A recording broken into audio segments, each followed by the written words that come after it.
Rais wa Urusi Vladimir Putin ametumia mkutano na waandishi wa habari kutangaza misimamo mikali juu ya masuala kadhaa makuu yanayoathiri taifa lake na dunia kwa ujumla.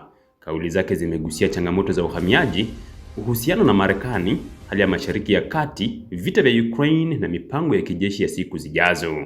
Katika suala la ndani, Putin amesisitiza kuwa wahamiaji nchini Urusi hawana budi kufuata sheria na kanuni za nchi hiyo. Ametahadharisha kuwa serikali yake haitaruhusu hatua zozote zinazoweza kuihatarisha usalama au maslahi ya raia wa Urusi, akieleza kuwa kipaumbele kikuu ni kulinda ustawi wa wananchi wake.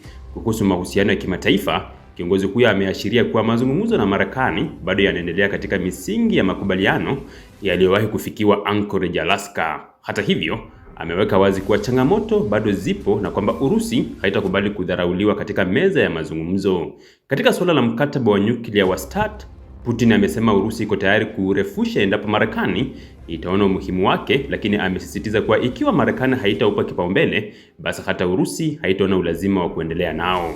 Katika medani ya kidiplomasia, Putin hakusita kutoa mtazamo wake kuhusu tuzo ya amani ya Nobel, akieleza kuwa imeshuka thamani kwa kuwa mara nyingi imekuwa ikitolewa kwa watu au taasisi zisizo na mchango wa moja kwa moja katika ujenzi wa amani ya kweli. Mashariki ya Kati pia haikubaki nyuma katika ajenda ya Putin.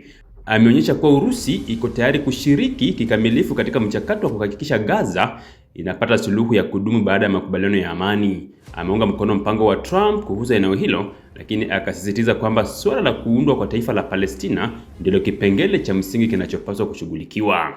Kwa mtazamo wake, Urusi inaweza kuwa na nafasi kubwa ya kuaminika kutokana na uhusiano wa muda mrefu na Wapalestina.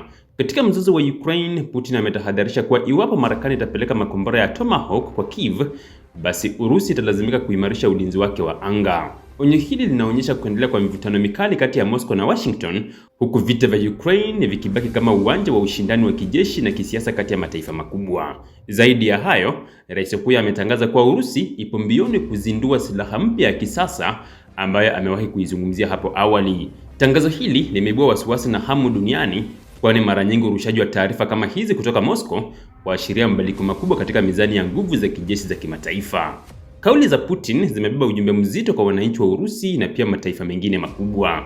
Ndani ya nchi, anajaribu kuimarisha taswira ya serikali kama mlinzi wa usalama na utulivu wa kijamii. Nje ya nchi, anapeleka ujumbe wa onyo kwa Marekani na washirika wake kwamba Urusi iko tayari kwa mazungumzo, lakini haitokubali mashinikizo. Kwa Mashariki ya Kati, Urusi inajitokeza kama mpatanishi anayeweza kuaminika, jambo ambalo linaipa nafasi ya kuimarisha ushawishi wake katika eneo ambalo kwa muda mrefu limekuwa sehemu ya mvutano wa kidiplomasia. Upande wa kijeshi, tangazo la silaha mpya linaweka ulimwengu katika hali ya taharuki, huku wengi wakisubiri kufahamu teknolojia gani mpya Urusi imefanikiwa kuibua. Kauli hizi zinathibitisha kwamba Urusi inajenga sera za ndani zenye msimamo thabiti, huku ikiendelea kusukuma mbele ya ajenda ya kidiplomasia na kijeshi kwa mtazamo wa kulinda heshima na ushawishi wake duniani. Dunia sasa inasubiri kutazama iwapo matamshi haya yatafuatwa na hatua kali au yatabaki kuwa ni ujumbe wa kisiasa wa kujenga taswira. Of course, we understand what's happening in the Central Asian republics, what's happening with their demography just recently. Just a few years ago, it was 5-something million people. Now it's more than 10 million people. So the demographic growth is really rapid here. And Russia is interested, of course, in workforce, but at the same time, we would like to see this workforce that we require. Secondly, people should have normal or good living conditions, and we need them to adhere to our laws, to our rules. They need to be law-abiding citizens, and it has to do with language learning as well. Nevertheless, there are a lot of issues, and citizens of the Russian Federation, so they also point out these issues, and first of all we need to think about our citizens, and in this regard it is very important to ensure that the officials from various agencies, including the Interior Ministry, worked in Tajikistan, same as their Tajik counterparts work in Russia. It is important. Why? Because they, as lawful representatives of the Tajik authorities, they will see with their own eyes what's happening in Russia. And secondly, they will be part of the decision-making process along with their Russian counterparts. And those Tajikistani nationals, they will regard it in a very different way. It's one thing if the police, our police wants them to follow or adhere to some laws, but it would be an absolutely different thing if the Tajikistani law enforcers will be part of this process, of this procedure. It will make the entire thing much more efficient. What do you want to hear from me? Well, what I would like to hear is that the potential is not spent. Well, you see, we did not reveal what exactly was discussed during the Anchorage meeting. We said that there is a general understanding from the United States and an understanding on the Russian side about where we can move and what can be done to resolve this conflict through peaceful means. And those are not simple issues.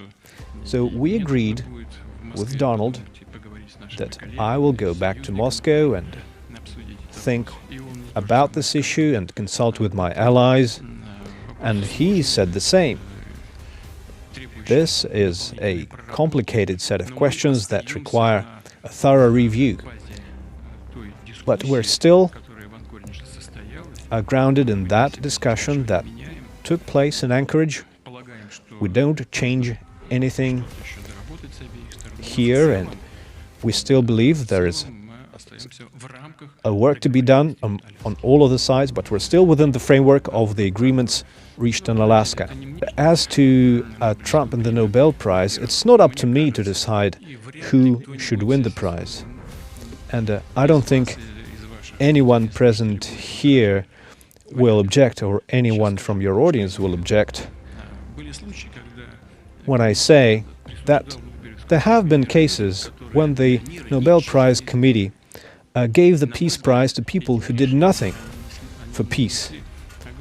And in my opinion, those decisions damaged the prize's authority. So they gave the Peace Prize to people who did not do anything. That you should only give the prize on the basis of actual merit. Otherwise, the significance of the prize is eroded, and that's what was happening. But ultimately, it's not up to me to judge.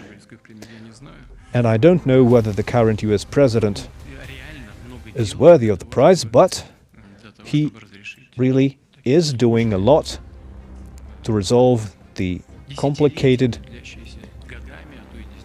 issues of today that have persisted for years and for decades, the difficult crises that exist.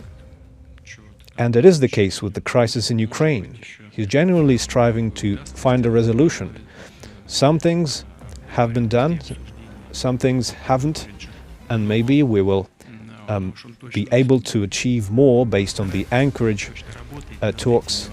But he's certainly working on those issues, working on ways to achieve peace and resolve the difficult international situations that exist today. And the situation in the Middle East is one striking example. If the current initiative is brought to its completion, if everything that Donald was striving to do will be made real, it will be a truly historic achievement.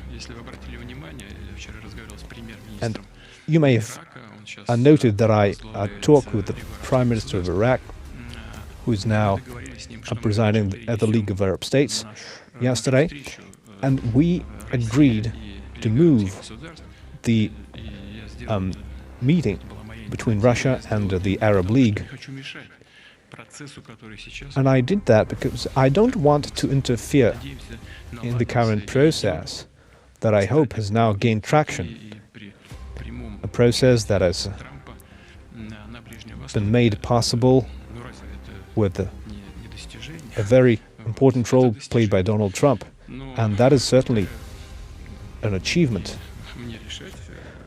But once again, it's not for me to decide whether the prize should be given to him and whether it is the kind of achievement that should be rewarded with this particular prize. We have a very high level of trust with our Arab friends and with Palestine. And when I spoke at the Valdai Club meeting, I said that we support President Trump's initiatives in this regard.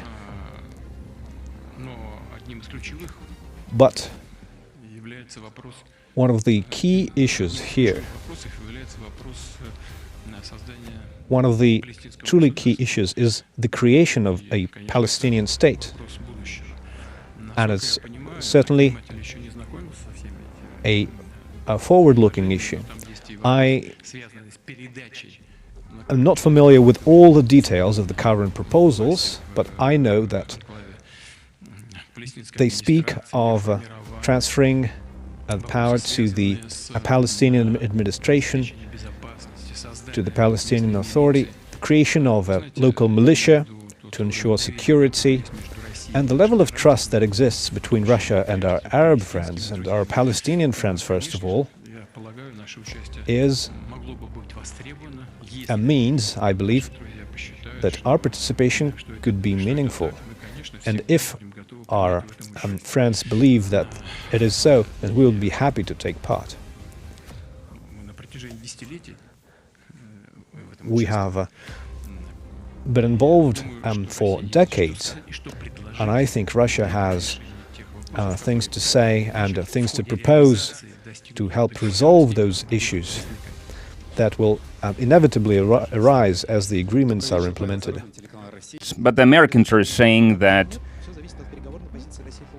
the supply of tomahawks will depend on the position of Russia in negotiations, and if they are not happy with our position, then they will supply them with tomahawks. Do we have a response to it? Our response is strengthening the air defense system of the Russian Federation. Well, we maintain contacts between the Foreign Ministry and Department of State. Will these 4 months be enough to make a decision on extending the treaty? I think 4 months are enough if there is goodwill to extend the treaty. But if Americans deem it unnecessary, it's not a critical thing for us, because in this regard we just continue to work according to plan. I have already said that, and it's not a secret for anyone. The novelty, the state-of-the-art nature of our deterrence means is better than any other state might boast, and we keep on developing this. As I said it before, we continue this work, and I believe that in the nearest future we will have a chance to announce a new weapon. We spoke about it before, but now the tests are ongoing, which are successful. As for the intercontinental component, in the air, on the sea, on the ground, everything is at a very high level, and we maintain it at this level. But we are open for negotiations. If it's acceptable and useful for the American, that's good. If not, that's fine too, which will be a pity, because there will be no deterrence tools in the field of the strategic offensive weapons. I believe that in the nearest future we will have a chance to announce a new weapon. We spoke about it before.